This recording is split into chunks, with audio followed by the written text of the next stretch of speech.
1914. L'assassinat de l'archiduc François Ferdinand, héritier du trône d'Autriche, déclenche la Première Guerre mondiale. L'Autriche-Hongrie et l'Allemagne plongent l'Europe dans 4 années de chaos sanglant. 3 ans plus tard, le monde des Habsbourg est au bord de l'effondrement et un jeune souverain inexpérimenté fait face à son destin. Charles d'Autriche monte sur le trône en pleine guerre.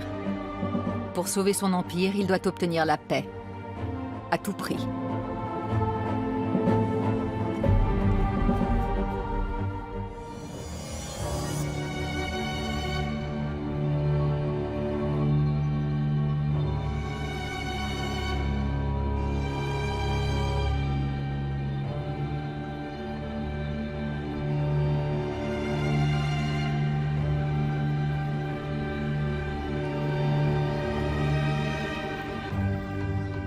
Nous sommes en 1921, 3 ans après la fin de la guerre. Charles de Habsbourg et son épouse Zita montent à bord d'un navire qui va les conduire en exil. Avec la Première Guerre mondiale, les Habsbourg ont perdu leur couronne et leur empire. À présent, le dernier empereur d'Autriche quitte la scène de l'histoire pour toujours. Monsieur de Habsbourg, Madame de Habsbourg, je me présente, capitaine Arthur Snag. Bienvenue à bord du Glowworm. Merci, commandant. Je dois vous demander de me donner votre parole d'honneur que vous ne tenterez pas de vous enfuir tant que vous serez sous ma protection. Oui, naturellement. On me l'a bien expliqué.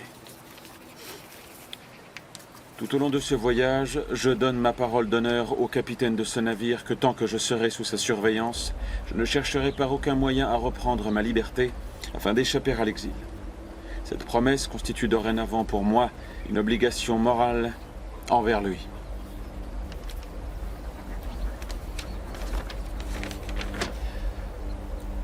C'est signé l'empereur d'Autriche, roi de Hongrie. Oui, c'est ainsi. Quand on est souverain, on ne cesse jamais de l'être. L'on peut être destitué ou assassiné, ça oui. Forcément. Abdiquer en revanche. Jamais. Jamais, jamais. Eh bien, soit. Majesté. Quelle est notre destination ? Je n'ai pas encore reçu mes ordres. S'il vous plaît.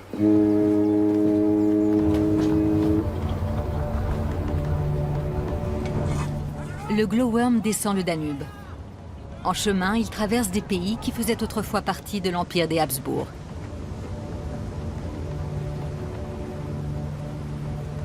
Charles Ier est l'héritier de la maison de Habsbourg, une dynastie vieille de plusieurs siècles. Il sera le dernier empereur d'Autriche.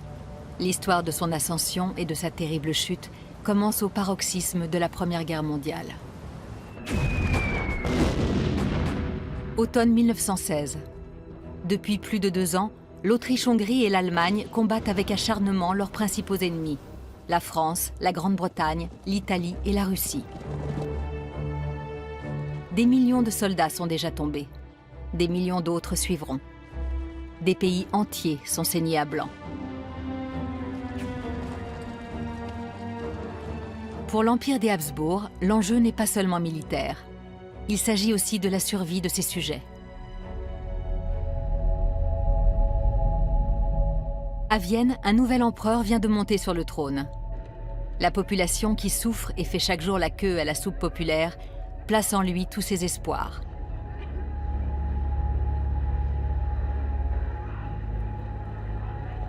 N'envoyez pas le ministre de la guerre au front, Majesté. C'est là que notre pays souffre le moins cruellement de la misère. Envoyez-le donc à la périphérie de Vienne, dans les quartiers d'Ottakring ou de Favoriten, où la famine a atteint un stade que l'on n'avait encore jamais connu, où l'on peut voir des femmes avec des enfants malingres dans leurs bras qui attendent devant les magasins. Notre véritable ennemi, c'est la famine. Elle renforce les oppositions. Alors tu dois aller montrer ton soutien au peuple. Charles Ier hésita. Le nouveau couple impérial est convaincu que la guerre et la faim finiront par anéantir son peuple. Es war klar, dass wir keinen Winter mehr überleben würden. Daher war die Notwendigkeit, einen Frieden jeden Preis zu erringen, das Notwendigste, das Wichtigste.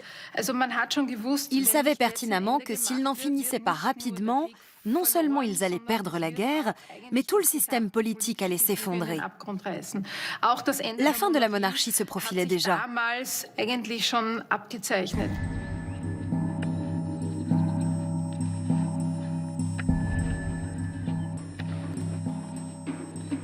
Le fossé se creuse avec l'allié allemand. Pour les chefs de l'état-major, Paul von Hindenburg et Erich Ludendorff, le chemin de la paix passe par la victoire. Les deux hommes se méfient de plus en plus des Habsbourg. Il y avait un fort sentiment de supériorité des Prussiens envers leurs alliés. De leur point de vue, les Autrichiens étaient un peu trop laxistes. Ils n'étaient pas assez efficaces, pas assez bien formés, pas assez motivés. Côté allemand, on avait de plus en plus le sentiment qu'on se battait pour quelqu'un qui ne le méritait pas. De fait, sans le soutien des Allemands, les troupes autrichiennes auraient déjà été contraintes de cesser le combat. C'est un gouvernement formé par favoritisme. Nous manquons vraiment d'experts. Guillaume II, l'empereur allemand, s'efface peu à peu derrière ses généraux. Si nous ne parvenons pas dès maintenant à les mener à la baguette, les Autrichiens risquent de faire courir à sa perte tout le royaume allemand. Que proposez-vous, messieurs? Le lieutenant-colonel Stolzenberg s'est livré à une petite étude, à ma demande. D'après ses recherches, la solution la meilleure serait d'avoir l'héritier du trône comme ami. Charles, je vous en prie, il ne porte pas les Allemands dans son cœur. Alors, faisons en sorte qu'il se prenne d'affection pour nous. Accueillons-le dans notre giron, avant qu'il ne cesse d'être malléable. Si Charles Ier n'a pas la réputation d'être l'ami des Allemands, c'est aussi pour des raisons familiales. Zita, son épouse, est une Bourbon-Parme. Elle est donc l'héritière d'une alliance franco-autrichienne qui remonte à l'impératrice Marie-Thérèse.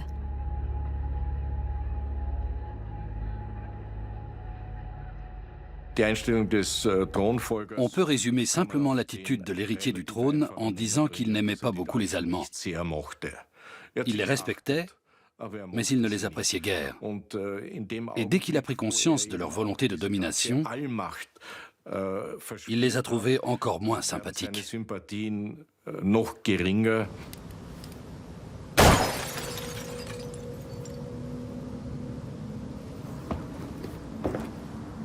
Désolé, je crains fort d'avoir perdu l'habitude. Mais au front, j'imagine que vous avez tiré?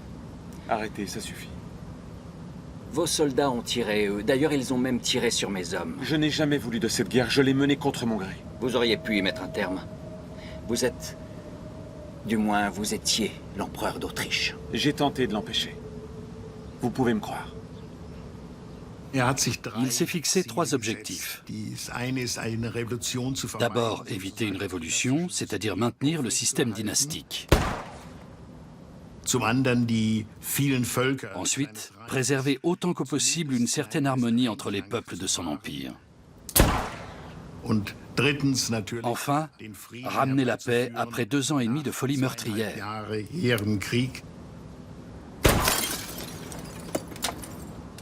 Et entrer dans l'histoire en tant qu'ami de la paix.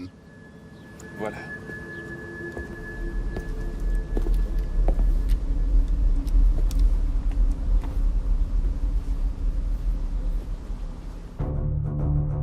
Dès janvier 1917, la résidence impériale de Baden, à proximité de Vienne, devient le quartier général de l'armée austro-hongroise. C'est d'ici que Charles Ier compte mettre en œuvre ses ambitieux projets. Il prend lui-même le commandement de l'armée. Avec ce transfert à Baden, Charles Ier espère sortir aussi vite que possible de cette guerre. Parfait. Allons consulter ces messieurs tout de suite. Le comte Ottokar Tchernin, le ministre des Affaires étrangères de l'Empire, semble le soutenir dans son entreprise. Du moins au départ. Comte Tchernin. Majesté. Mais son meilleur allié, c'est son épouse, Zita de Bourbon-Parme. Zita avait des traits de caractère décisifs. Elle était plus intelligente et plus ambitieuse que son époux.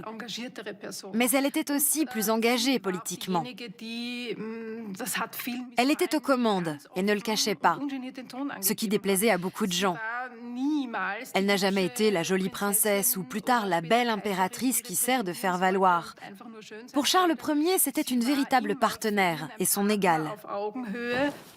Lisa, c'est le dernier mémorandum de Tchernin.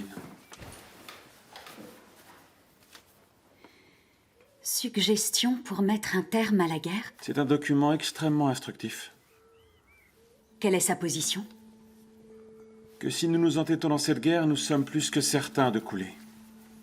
Qu'il faut accepter les pertes essuyées jusqu'à présent, renoncer à annexer des territoires et signer un traité de paix. Je partage son avis. On ne peut pas battre la Triple Entente. J'ai de mon côté demandé à ma mère de prendre contact avec mes frères. Ainsi nous saurons ce qu'ils pourront faire pour nous.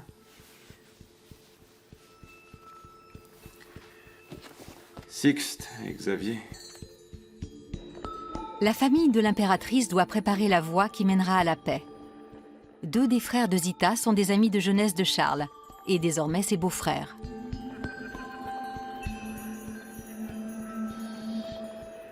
Charles et Zita se sont mariés en octobre 1911.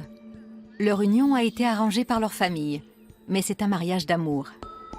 Il permet de resserrer les liens entre les maisons de Habsbourg et de Bourbon.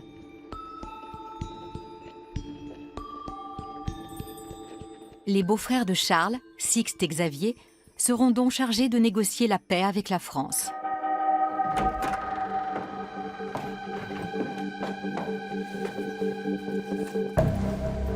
La guerre a séparé les familles. Sixte sert dans l'armée belge, comme Xavier. Mais les liens du sang restent puissants. Les princes de Bourbon-Parme sont membres de la famille royale de France.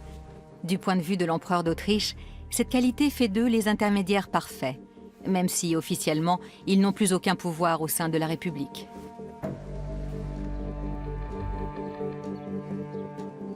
Mais leurs sentiments sont pro-français et leurs sentiments sont anti-allemands. Donc, ajoutons à cela que Sixte et Xavier ont des contacts parmi les hauts responsables français. Et notamment auprès du président de la République, Poincaré. Diese Bande der Familie nach allen Seiten hin war natürlich eine große Erleichterung, trotz des Krieges und trotz aller Schwierigkeiten. La suite des événements sera connue sous le nom d'affaire Sixte. Il s'agit des tractations de Charles Ier pour conclure une paix séparée avec la France, sans que l'Allemagne en ait connaissance. Que s'est-il passé derrière ces portes closes?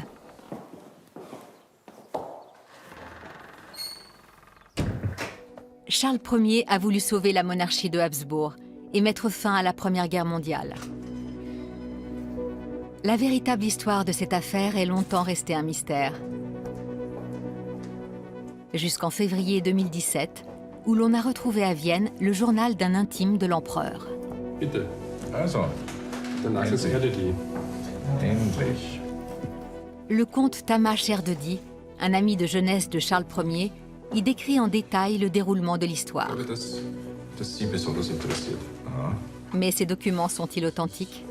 Manfred Rauchensteiner les étudie, en collaboration avec les chercheurs des Archives nationales autrichiennes.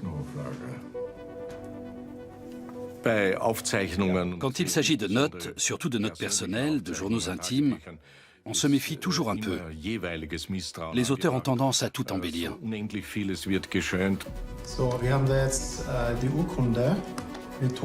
On compare l'écriture du conte avec des documents officiels de l'époque.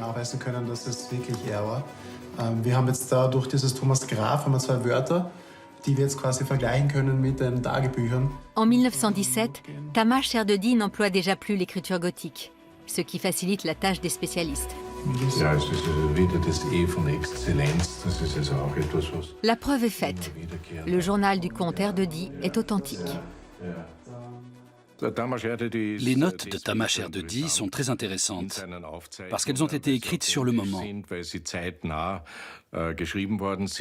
Elles permettent d'établir la chronologie des événements, chose que nous n'avions jamais pu faire jusqu'ici. D'autre part, il n'a pas écrit en vue d'une publication ou pour la postérité, mais pour lui-même. Et on a l'impression qu'il avait conscience d'être mêlé à un véritable roman policier. L'intrigue de ce roman policier se déroule au printemps 1917. Charles Ier est confronté à la plus grande épreuve de son jeune règne. Son ami proche, Tamas Erdödy, va lui venir en aide. 8 février 1917. Aujourd'hui, Sa Majesté m'a fait demander à l'improviste. Tamas, formidable. Comment évolue l'approvisionnement en nourriture? Eh bien, comme toujours, Majesté, nous avons besoin de temps. Et là, c'est ce qui nous fait le plus défaut. Dis-moi, Tamas, te serait-il possible de partir en Suisse ce soir? Avec joie. Il s'agit de t'occuper d'une affaire délicate et risquée. Les désirs de Sa Majesté sont des ordres. Bien. Tu prendras l'express de 7h30 pour Zurich. Il faudra prendre la calèche du palais. En tant qu'émissaire de l'empereur, Tamas Erdödy va jouer un rôle clé dans les négociations secrètes avec la France. Zita. Votre Majesté. Tamas, bonjour. Pour les mener à bien, l'empereur d'Autriche rompt avec les canaux habituels. Vous allez vous rendre au 7 de la rue du Pommier, à Neuchâtel.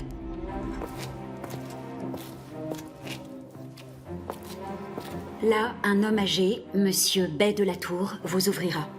Il est au courant, il a été prévenu. Vous y rencontrerez Sixte et Xavier. Donnez ces lettres à mes frères. Êtes-vous en négociation avec les Français? Écoutez, Tamas, vous avez pour unique mission de transmettre ces billets. Il est bien évident que vous n'êtes pas légitimement en droit de recevoir la moindre information. Si Xavier ou Sixte vous posent des questions, surtout n'y répondez pas. Pas un mot sur l'état de la monarchie, la famine, l'ambiance intérieure du pays. Jamais. Vous entendez? Les Allemands sont-ils au courant?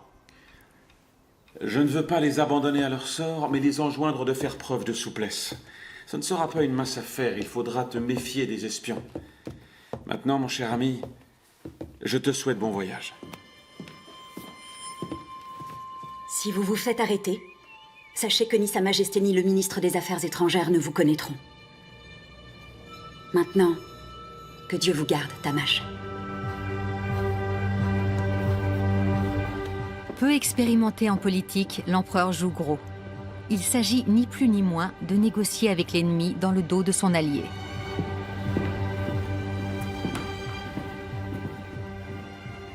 C'est toute l'originalité de cette histoire. Ce n'est pas une action engagée par le gouvernement autrichien, mais une entreprise privée de l'empereur et de son épouse. Ce qui transparaît ici, c'est un sentiment de supériorité dynastique. Ils espéraient que la parole d'un empereur aurait plus de poids que celle d'un président du Conseil ou d'un autre dirigeant politique.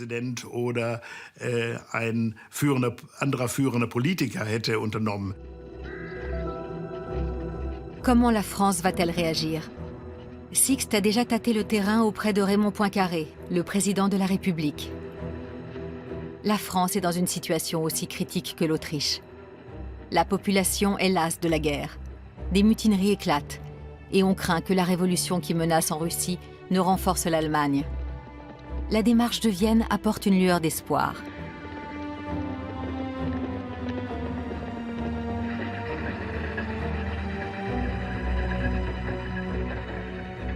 Ce que l'on attend en France de l'empereur Charles est très simple. C'est une paix séparée. En d'autres termes, l'objectif des responsables politiques français, c'est de séparer l'Autriche-Hongrie de l'Allemagne. Neuchâtel, en Suisse. Pendant la Première Guerre mondiale, la Confédération helvétique, territoire neutre, est le terrain de jeu des espions. c'est aussi une plaque tournante en matière de transactions secrètes entre les puissances belligérantes. Dans une maison située non loin du lac, Sixte et Xavier vont rencontrer l'homme qui porte le message de paix de l'empereur d'Autriche. Il est 13h35, c'est l'heure. L'envoyé de l'empereur se présente officiellement comme un commerçant. Dans son journal, Tamas Erdödy décrit cette première rencontre. Au nom de Sa Majesté l'Empereur, je vous remercie de me rencontrer. J'ai une lettre à vous remettre de la part de l'Empereur. C'était une pièce décorée avec de très beaux objets anciens. S'il vous plaît. Nous avons décliné et prouvé nos identités. Ensuite, j'ai remis ce qui m'avait été confié.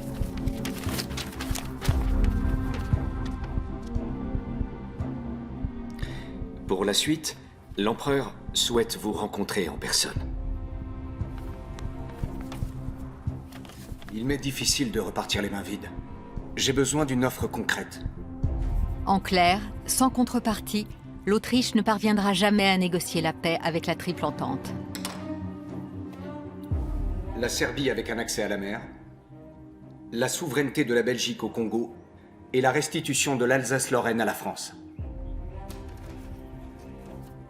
Les princes m'ont annoncé la position de l'entente. Ces vœux sont en grande partie irréalisables. J'ai tout consigné par écrit, et pour confirmer l'exactitude des déclarations, le prince Sixte a signé le document. Je vous remercie. Messieurs. C'est un passage très intéressant, très important. Ce que l'entente soumet au comte Erdödy, ce sont des exigences extrêmement ambitieuses. Et il était évident qu'elles ne seraient pas toutes satisfaites. L'une des pierres d'achoppement, c'est l'Alsace-Lorraine, symbolisée par le château du Haut-Königsbourg. Aujourd'hui monument national français, il était pendant la Première Guerre mondiale une possession privée de l'empereur d'Allemagne. Il incarne dans la pierre la lutte millénaire entre la France et l'Allemagne pour cette région frontière.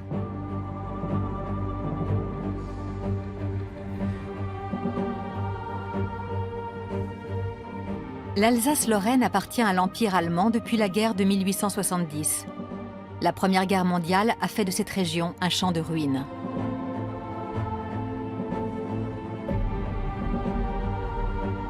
Le président Raymond Poincaré est lui-même originaire de Lorraine. Il aimerait voir sa patrie revenir à la France.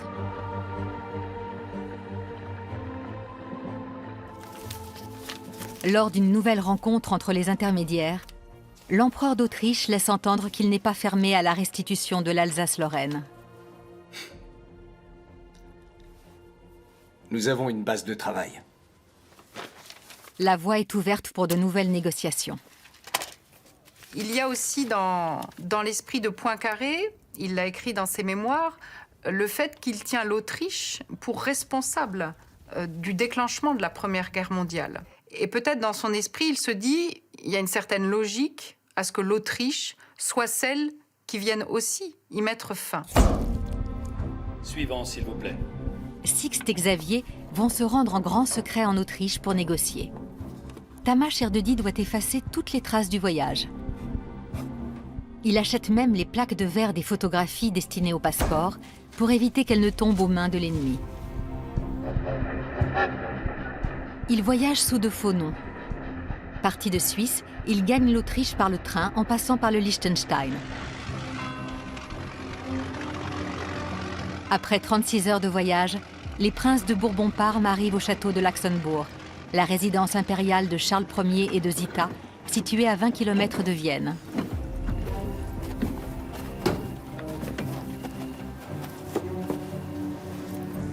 L'escalier en colimaçon qu'ils empruntent s'appelle aujourd'hui l'escalier de Sixte. Il mène directement aux appartements privés du couple impérial. Le comte Erdödy décrit les retrouvailles. Vos Majestés. La scène qui suivit fut vraiment touchante. Sa Majesté n'avait pas vu ses frères depuis près de 3 ans. Elle leur sauta au cou, émue jusqu'aux larmes. Xavier. Charles. Mon cher Sixte. Bonjour. C'est un grand plaisir. Xavier. Charles. Mais très cher. le comte Erdődy monte la garde devant la porte. Rien de ce qui va suivre ne doit filtrer.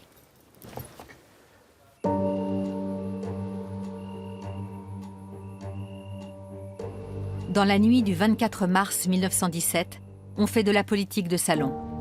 On réfléchit à l'offre concrète qui permettrait à l'Autriche-Hongrie de conclure une paix séparée, du moins avec la France. Ils ont paru particulièrement satisfaits. Seul Tchernin, le ministre des Affaires étrangères, paraît sceptique.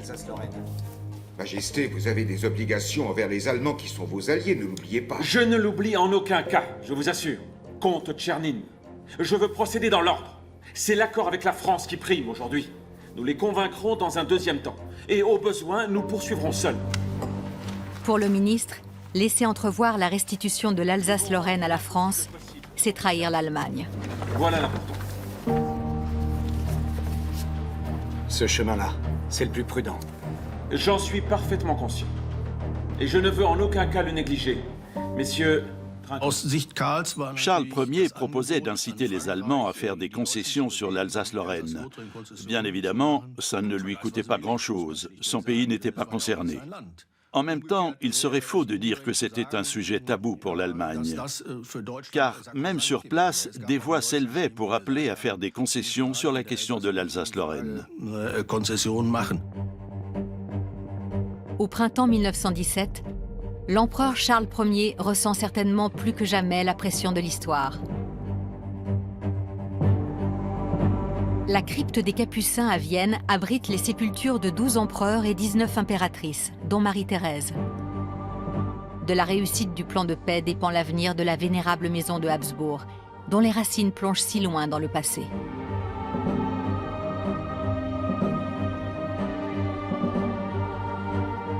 L'ascension de cette famille a commencé en Autriche, sur les bords du Danube. À la fin du XIIIe siècle, un simple comte de Habsbourg accède au trône du Saint-Empire romain germanique.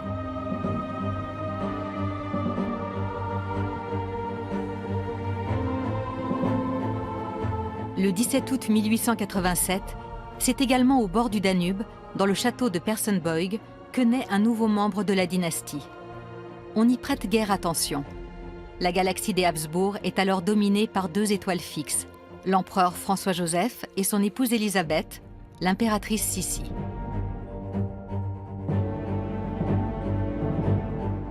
Le petit archiduc Charles est un jeune garçon calme, élevé dans un milieu très pieux. Rien ne le prédestine à monter sur le trône.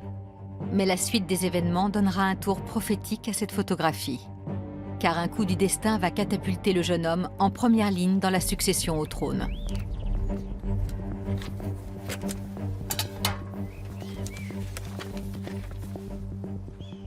28 juin 1914. L'archiduc Charles mène depuis 3 ans une vie de famille paisible avec Zita.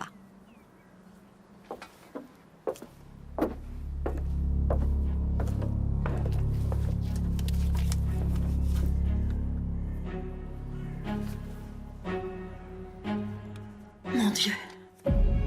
Et ils sont tous les deux morts sur le coup? C'est l'étincelle qui va déclencher la Première Guerre mondiale. Et le meurtrier, il a À Sarajevo, un étudiant, Gavrilo Princip, vient d'assassiner l'héritier du trône d'Autriche, l'archiduc François Ferdinand, ainsi que son épouse. Un Serbe. Pour l'amour du ciel. Il savait pourtant que ce serait... Charles devient de fait le successeur de l'empereur François-Joseph. Il s'est retrouvé dans une situation extrêmement difficile, car il n'avait pas été préparé à la fonction impériale.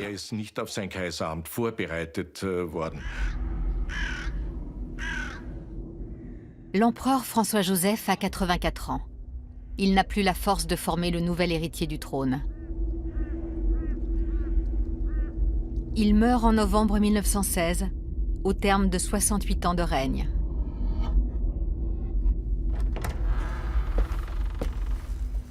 Als wir aus dem Sterbezimmer herauskamen, kam Prinz Lobkowitz, der Kammervorsteher vom Kaiser gewesen war, bis dorthin, ihm entgegen und Tränen in den Augen, machte ihm ein Kreuz auf die Stirne und sagte: Dieu vous protège, Votre Altesse impériale. Amen. Und damit war zum ersten Mal dieser Titel Kaiser Karl verliehen worden. Es war wirklich die ganze Last übergegangen auf die Schultern von Kaiser Karl. Ich aber habe den Kaiser begleitet, so viel ich konnte, wie jede Österreicherin das mit ihrem Mann gemacht hätte, wenn sie ihm helfen konnte. Lorsque Charles est devenu empereur, la population était sous le charme du nouveau couple impérial, qui se présentait d'ailleurs au public en famille idéale avec des enfants délicieux. Au début, ils étaient extrêmement populaires. Charles n'avait aucun orgueil de classe, il était sympathique, ouvert, il prêtait une oreille attentive à chacun. On attendait beaucoup de lui, on espérait que tout allait changer. Mais ce couple si populaire règne sur un empire au bord de l'explosion. L'Autriche-Hongrie, État pluriethnique, est une poudrière. Une carte satirique datant de 1911 caricature les 11 grandes nationalités de l'Empire qui sont de langues et de religions différentes.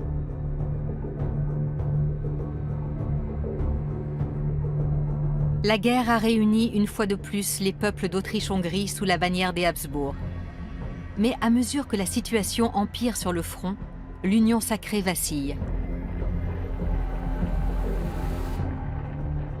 Seul l'allié allemand est à même de garantir une certaine stabilité.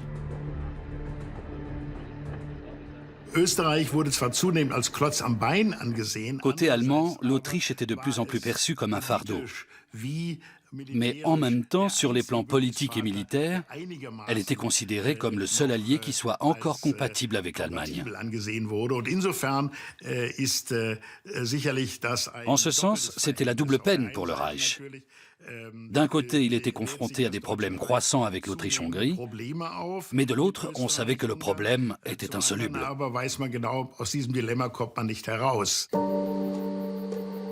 L'empereur d'Autriche est désormais à 2 doigts de poignarder son allié dans le dos. Mon cher Sixte. À Laxenbourg, dans la nuit du 24 mars 1917, Charles Ier écrit une lettre à son beau-frère. En réalité, elle est destinée à Raymond Poincaré, président de la République française, ainsi qu'aux Britanniques, alliés de la France. Mon cher Sixte, le monde entier est plongé dans le chagrin et la souffrance, tandis qu'approche la fin de cette 3e longue année de guerre. Chaque mot est pesé. Charles Ier réécrit une dizaine de fois la lettre avant de parvenir à sa version finale. Je me réjouis, tout particulièrement, que mon royaume et la France n'aient pas réellement d'intérêts divergents. Alors, tu avances? Oui. Lise, je t'en prie. Zita a certainement participé à sa rédaction. C'était un élément moteur dans cette affaire. Les notes de Tamás Erdődy montrent qu'elle était présente quand ces lettres à Sixte ont été écrites. Le prince Sixte porte la missive de l'empereur en France et la remet personnellement à Raymond Poincaré au palais de l'Élysée. C'est pourquoi je te prie de livrer ce courrier officieux dans le plus grand secret au président de la République française. 2 semaines plus tard, elle est transmise à David Lloyd George, le Premier ministre britannique. En ce qui concerne la restitution de l'Alsace-Lorraine, je me fais fort d'employer tous les moyens à ma disposition pour soutenir la demande de la France auprès de mes alliés. Et pour finir, à George V, le roi d'Angleterre. J'espère qu'à nous deux, nous parviendrons à mettre fin une bonne fois pour toutes aux souffrances de tant de millions de personnes dans le monde. Charles.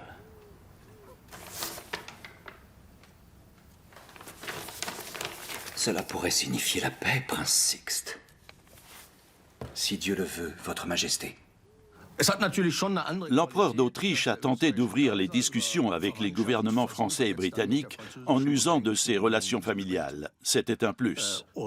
Mais à un moment aussi crucial de la guerre, politiquement parlant, il n'était pas judicieux de ne pas en informer les Allemands. Charles Ier tente de réparer cette erreur. Quelques jours plus tard, il prend le train pour rendre visite à Guillaume II. Mais une fois sur place, le courage lui manque.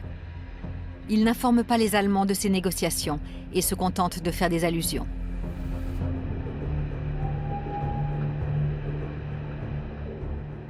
Kaiser Karl hatte seinen Bundesgenossen in Deutschland gesagt, wenn wir nicht bald einen Frieden schließen, so werden es die Völker über unsere Köpfe machen und das wird zu ihrem Schaden sein. Jusqu'à son départ, Charles Ier n'ose pas jouer carte sur table. Mais les services de renseignement allemands savent déjà qu'il se trame quelque chose.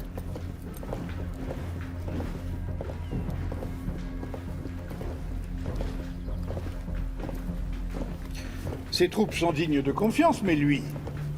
Guillaume II ne peut pas se permettre de rompre avec l'Autriche.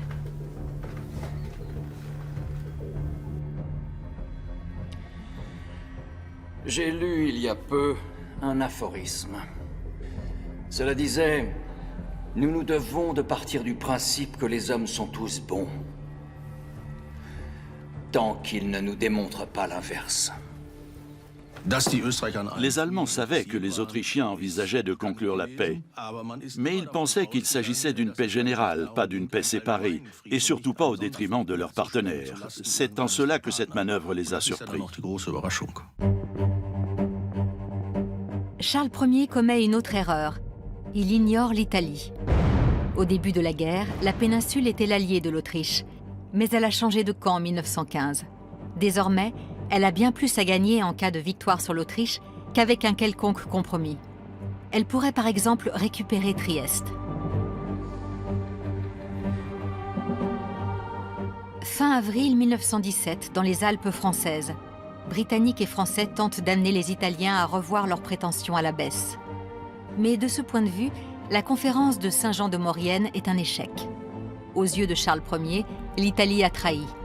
Lui faire une offre attractive serait compromettre son autorité politique vis-à-vis de ses sujets. Alors là, la réaction est très nette. Dans ses mémoires, Poincaré écrit « Les Italiens se sont cabrés et ils ont été absolument furieux. » Le problème était qu'on avait promis beaucoup aux Italiens pour qu'ils entrent en guerre aux côtés des Britanniques et des Français. Par conséquent, on ne pouvait pas les amener à un quelconque compromis, c'est-à-dire les convaincre de renoncer à une partie du butin promis.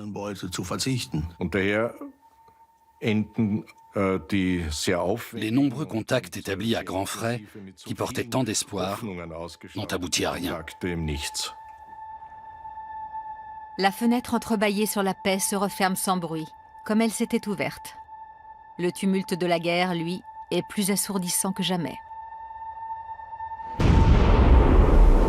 Au printemps 1917, l'Allemagne intensifie la guerre sous-marine. Tous les navires, y compris ceux des États neutres, sont torpillés sans sommation, ce qui pousse les États-Unis à entrer à leur tour dans le conflit. Lors de la 12e bataille de Lesonzo, à l'automne 1917, contre toute attente, les troupes allemandes et autrichiennes remportent une nette victoire sur l'Italie. Les deux armées en présence ont recours à une arme terrible, alors proscrite depuis 10 ans par les accords internationaux, le gaz toxique.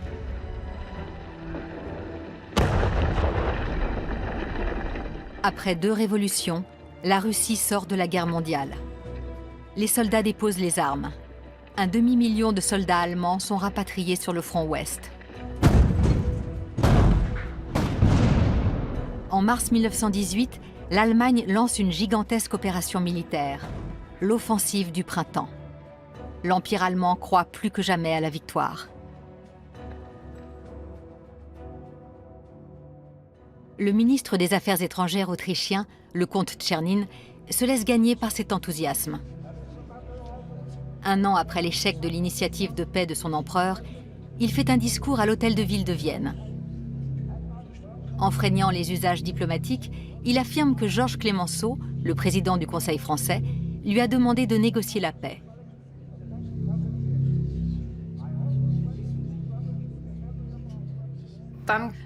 Et avec le discours de Czernin, la bombe a explosé. Clemenceau a réagi promptement. C'est un mensonge. Et j'ai les lettres qui prouvent que c'est vous, mes chers Autrichiens, qui avez pris contact avec nous pour discuter d'une paix séparée. C'est presque déjà au début du XXe siècle une guerre de fake news. Czernin balance une grosse fake news, pas sur Twitter, mais comme ça. Et du coup, Clemenceau peut pas laisser passer une chose pareille. Et il faut qu'il trouve une solution pour remettre la vérité au centre du débat. En quelques jours, l'affaire devient un scandale international. Chaque partie accuse l'autre d'avoir menti. Pour finir, Georges Clemenceau publie dans les journaux la lettre écrite par l'empereur Charles Ier en mars 1917.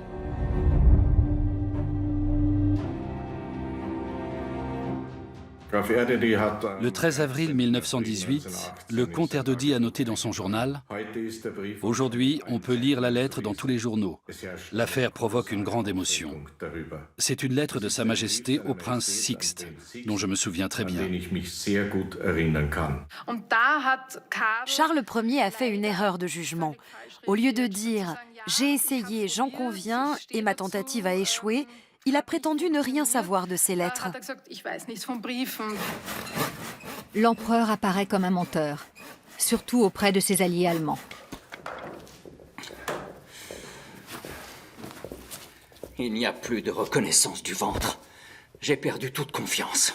Votre Majesté, je vous avais prévenu, on ne peut pas entreprendre de politique commune avec les Autrichiens. Allez-vous déclarer la guerre à l'Autriche-Hongrie, Majesté?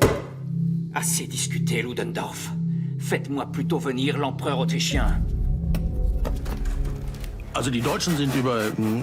Les Allemands sont consternés d'apprendre l'existence de tentatives de dialogue et de négociations menées par l'Autriche avec l'Entente. De leur point de vue, au moment où la victoire semble à portée de main, c'est une trahison. Et ils vont se venger. Pour Charles Ier, la pression internationale et intérieure est trop forte. Le ministre des Affaires étrangères, Tchernin, lui demande de déclarer sur l'honneur qu'il n'a pas écrit ces lettres. Autrement dit, de mentir. Comte Tchernin, vous ne songez pas sérieusement à faire signer ça à l'empereur? L'empereur s'est compromis et il n'a qu'une alternative. Soit il abdique, soit il nie tout en bloc. De toute évidence, vous avez perdu la raison. Tamas Erdődy consigne la scène dans son journal. Alors c'est à toi d'en prendre la responsabilité, Tamas. Je ne l'envisagerai pas un instant. Je suis ici pour répondre aux ordres de l'empereur et non pour couvrir un ministre. Mais si tu refuses de le faire, tu signes mon arrêt de mort. Le pistolet sera ma seule et unique issue. Alors ?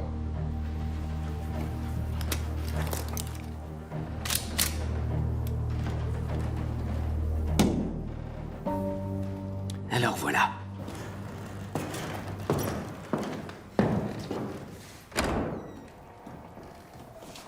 Le comte Tchernin veut même obliger l'empereur à céder le pouvoir à un régent.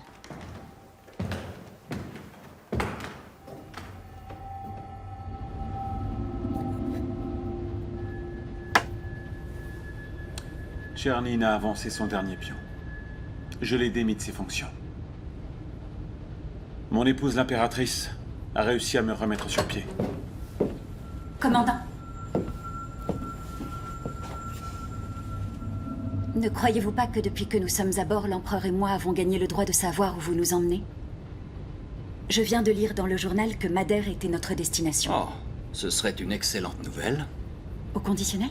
Eh bien, l'amiral m'avait laissé entendre que ce serait peut-être l'île de l'Ascension. L'île de l'Ascension?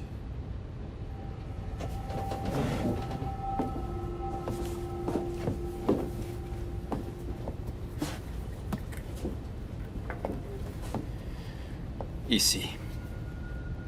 L'île de l'Ascension, dans l'Atlantique Sud. Une totalité de 100 habitants, un officier britannique comme gouverneur, un climat tropical, c'est encore pire que Sainte-Hélène.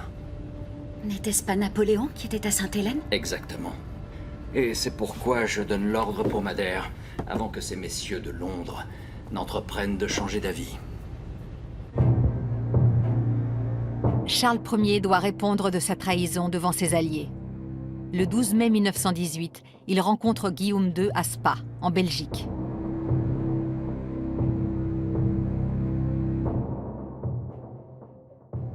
Guillaume II va montrer clairement à Charles Ier qu'il le considère non seulement comme un faible, mais aussi comme un traître. Et il entend bien l'admonester et le corriger comme on punit un collégien. Pour se venger, l'Allemagne veut contraindre l'empereur d'Autriche à se plier à tout ce qu'elle exigera de lui. Dès lors, les Autrichiens ne sont plus que les vassaux du Reich. le mémorandum de Spa acte la soumission de l'Autriche.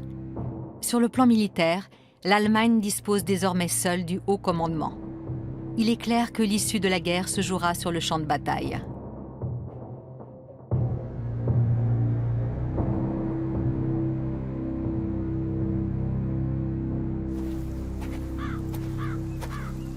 Tamas Erdödy est également à Spa, aux côtés de son empereur.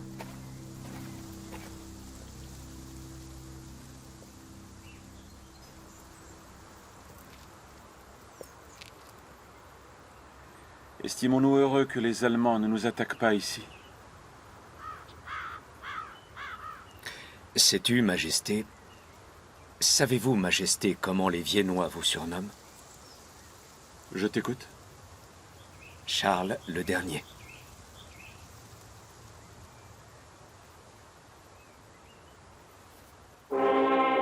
Le 17 août 1918, l'empereur Charles Ier fête pour la dernière fois son anniversaire avec son cercle de fidèles.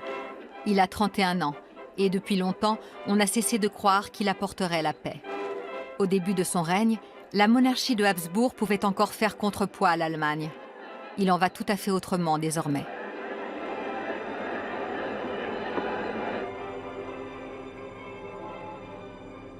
Les alliés de l'entente ont pris leur décision. Il n'est pas possible de parvenir à une paix séparée avec l'Autriche. Il n'y a pas d'autre alternative que la capitulation finale et la défaite des deux empires centraux. On peut dire en résumé que l'affaire Sixte et les agissements de Charles Ier ont contribué à la chute de la monarchie. Mais on peut se demander si, dès le début de la guerre, la monarchie de Habsbourg avait encore une chance de survivre. Il ne reste plus à l'empereur que la prière dans la chapelle du château de Laxenbourg.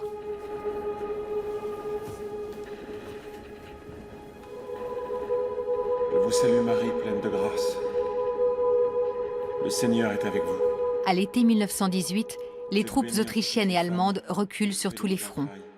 À la fin du mois d'octobre, en l'espace de quelques jours, les peuples qui forment l'Empire austro-hongrois déclarent leur indépendance et annoncent la création d'États libres.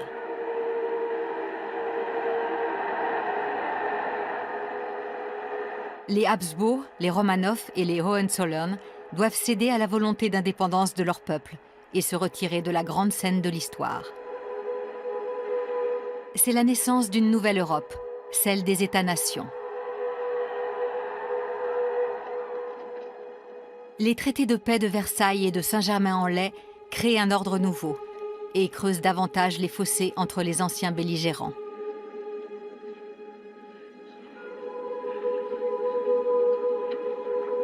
Deux décennies plus tard, une guerre plus terrible encore dévastera de nouveau le continent. Maintenant et à l'heure de notre mort. Amen. Charles Ier a voulu mettre un terme à la guerre et sauver la monarchie de Habsbourg. Il a doublement échoué.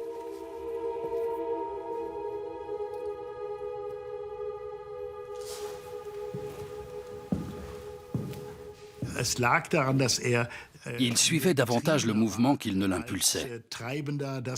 Il n'a jamais été en mesure d'influencer vraiment le cours des événements. Question de caractère, de personnalité peut-être. Mais je pense que cela tient avant tout aux circonstances et au déroulement de la guerre. Une semaine après la capitulation de l'Autriche, le 3 novembre 1918, la famille impériale quitte Vienne. Quelques jours plus tard, la République d'Autriche allemande est proclamée.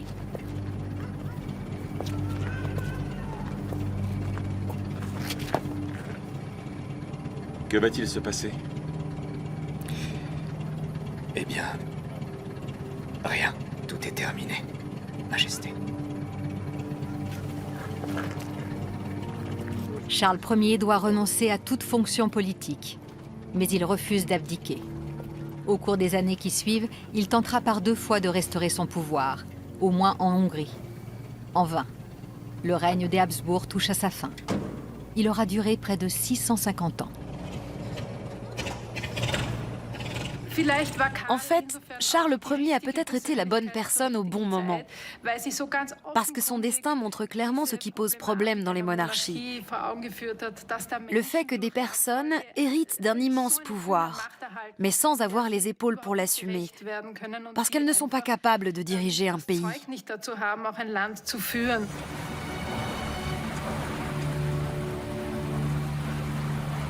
Après l'échec de leur plan, et selon l'exigence des puissances victorieuses, Charles Ier et Zita doivent quitter définitivement la scène politique. Ils traversent une dernière fois leur empire, ou plutôt les États nouvellement créés par ces peuples qui furent leurs sujets. Charles Ier et son épouse partent en exil depuis le port roumain de Galatie sur le Danube. Avec eux disparaît un modèle d'État composé de plusieurs peuples unis sous l'égide d'une dynastie. L'impératrice Zita n'acceptera jamais la nouvelle Europe des nations. Jusqu'à sa mort en 1989, à l'âge de 97 ans, elle restera fidèle à l'ancien monde, au pouvoir absolu des Habsbourg, même en exil. Madère, alors? Oui, sachez que ce fut un immense honneur de vous avoir à bord du Glowworm. Vos Majestés. Adieu. J'ai été ravi. Alors en exil à Madère, Charles Ier mourra d'une pneumonie. Il avait 34 ans. En 2004, l'Église catholique lui accordera une réparation controversée, sa béatification par le pape. Quant au bilan de son règne, il fait également débat. Charles Ier voulait la paix, mais il a échoué à l'obtenir, et il a trahi ses alliés tout en conduisant l'empire des Habsbourg à sa perte.